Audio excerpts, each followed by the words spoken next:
Assalamualaikum warahmatullahi wabarakatuh. Perkenalkan, nama saya Yusi Nur Apriliana dengan NPM 2018 13 500 546 dari kelas X8F. Sebelumnya, saya ingin mengucapkan terima kasih kepada Miss Eva Yuni Rahmawati MPD selaku dosen mata kuliah penelitian kualitatif. Karena berkat beliau, saya dapat menyelesaikan tugas ini dengan baik. Pada kesempatan kali ini, saya akan membahas tentang prinsip-prinsip penelitian kualitatif, karakteristik penelitian kualitatif, dan juga tipe-tipe penelitian kualitatif. Pembahasan yang pertama adalah prinsip-prinsip penelitian kualitatif. Yang pertama, naturalistic inquiry. Naturalistic inquiry adalah penelitian yang mempelajari situasi dunia nyata secara alamiah, tidak manipulatif, dan terbuka pada setiap apapun yang muncul. Yang kedua, inductive analysis. Inductive analysis adalah penelitian yang mendalami sebuah rincian dan kekhasan data. Tujuannya menemukan kategori, dimensi, dan hubungan. Yang ketiga, holistic perspective, yaitu fenomena yang dipelajari dan dipahami sebagai sistem yang kompleks. Yang keempat, kualitatif data. Kualitatif data adalah pendeskripsian secara terperinci. Kajian ini dilakukan secara mendalam. Yang kelima, ada personal contact and insight, yaitu peneliti mempunyai hubungan langsung dengan subjek penelitian, situasi, dan fenomena yang sedang dipelajari. Yang keenam, ada dynamic system. Dynamic system merupakan penelitian yang mempertimbangkan proses. Jika terjadi perubahan, maka perubahan tersebut dianggap sebagai hal yang bersifat konstan dan terus berlangsung, baik secara individu maupun budaya secara keseluruhan. Yang ketujuh, ada unique case orientation. Artinya, setiap persoalan yang dijadikan objek penelitian memiliki sifat khusus dan khas. Yang kedelapan, ada context sensitivity. Context sensitivity adalah menempatkan temuan-temuan penelitian dalam konteks sosial, historis, dan waktu. Yang kesembilan, ada empathic neutrality. Artinya, penelitian dilakukan secara netral agar objektif, tapi juga bersifat empati. Dan yang kesepuluh, ada design flexibility. Design flexibility adalah desain penelitian yang bersifat fleksibel, terbuka, dan beradaptasi sesuai perubahan yang terjadi. Pembahasan yang kedua yaitu karakteristik penelitian kualitatif. Yang pertama adalah latar ilmiah. Yang kedua, manusia sebagai alat atau instrumen. Yang ketiga, metode kualitatif. Yang keempat, analisis data secara induktif. Yang kelima, teori dasar atau grounded theory. Yang keenam, deskriptif. Yang ketujuh, lebih mementingkan proses daripada hasil. Yang kedelapan, adanya batas yang ditentukan oleh fokus. Yang kesembilan, adanya kriteria khusus untuk keabsahan data. Yang kesepuluh, desain yang bersifat sementara. Dan yang kesebelas, hasil penelitian dirundingkan dan disepakati bersama. Pembahasan yang selanjutnya adalah tipe-tipe penelitian kualitatif. Yang pertama, fenomenologi. Fenomenologi artinya peneliti melakukan pengumpulan data menggunakan observasi partisipan untuk mengetahui fenomena esensial partisipan dalam pengalaman hidupnya. Yang kedua, ada grounded theory. Artinya, peneliti dapat menarik generalisasi serta teori yang abstrak tentang proses, tindakan, atau interaksi berdasarkan pandangan dari partisipan yang diteliti. Yang ketiga, ada etnografi.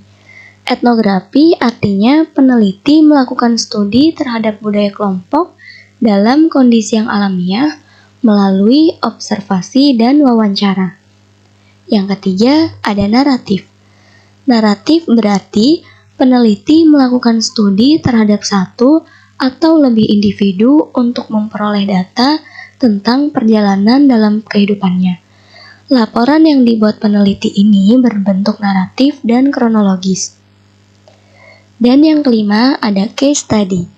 Artinya, peneliti melakukan eksplorasi secara mendalam terhadap program, kejadian, proses, atau aktivitas terhadap satu atau lebih individu.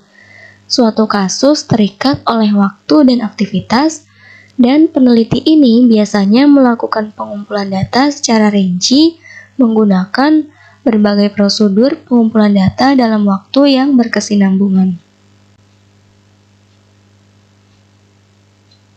Penelitian fenomenologi.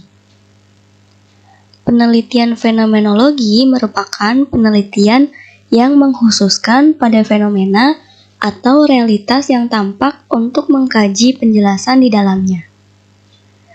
Fenomenologi sendiri memiliki dua makna, yaitu sebagai filsafat sains dan juga metode penelitian, yang bertujuan mencari arti atau makna dari pengalaman yang ada dalam kehidupan. Penelitian fenomenologi dapat dimulai dengan memperhatikan dan menelaah fokus fenomena yang hendak diteliti, yang melihat berbagai aspek subjektif dari perilaku objek. Penggalian data dilakukan dengan melakukan wawancara mendalam kepada objek atau informan dalam penelitian, juga dengan melakukan observasi langsung mengenai bagaimana objek penelitian menginterpretasikan pengalamannya kepada orang lain. Penelitian teori grounded atau dasar. Penelitian grounded adalah teknik penelitian induktif. Teknik ini pertama kali digagas oleh Strauss dan Sellis pada tahun 1967.